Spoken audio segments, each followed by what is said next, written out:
Hello সবাইকে, কেমন আছো সকলে? আশা করি অনেক অনেক ভালো আছো। তো দেখো আমি সুন্দরভাবে রেডি হয়ে নিয়েছি আর দুজনে মিলে যাচ্ছি একটু ঘুরু করতে।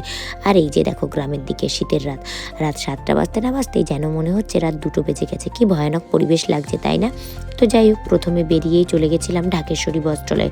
গতদিন দুজনে এসেছিলাম ঢাকেশ্বরী বস্ত্রালয় থেকে, প্রচুর শপিং করেছি। তো একটা ক্রপ টপ টাইপের সোয়েটার আমার পছন্দ হয়ে গেছিলো, তো ভেবেছিলাম এত কিছু নেব, তো ওটা আমি রেখেই গেছিলাম। তো যাই হোক, রেখে গিয়ে বাড়িতে গিয়ে আর ঘুম আসছে না, তো আমার টেনশন থেকে হাজব্যান্ড দোকানে ফোন করে দিয়েছিল, তো ওনারা আমার জন্য ক্রপ টপটা রেখে দিয়েছিলেন। তো যাই হোক, এই যে এসে দাঁড়িয়ে আছি, টেনশনে পড়ে গেছি, এই রে বিক্রি করে দিল না তো। তারপর এই যে হাতে দিল আমার তো টেনশন মুক্ত হলো। তো যাই হোক, নিয়ে তারপর সোজা চলে গেছিলাম মাদারসাটে। তো হ্যাঁ, আজ আমরা মাদারসাটেই আসবো বলে বাড়ি থেকে বেরিয়েছিলাম। তো যাই হোক, মাদারসাটে ঢুকতেই দেখি সব কিছু পরিবর্তন হয়ে গেছে।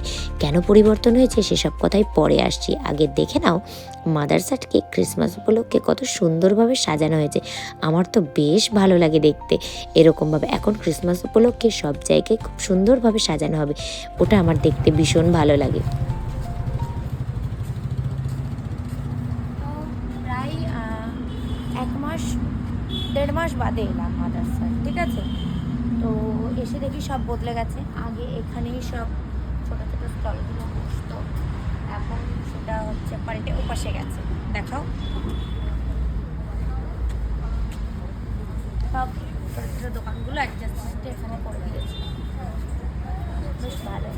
তো যাই হোক, পরে জানতে পারি যে ক্রিসমাস উপলক্ষে মাদারসাটে বুফে সিস্টেম চালু করা হবে, সেই কারণে ছোট্ট ছোট্ট স্টলগুলোকে ওপাশ থেকে এপাশে নিয়ে আসা হয়েছে।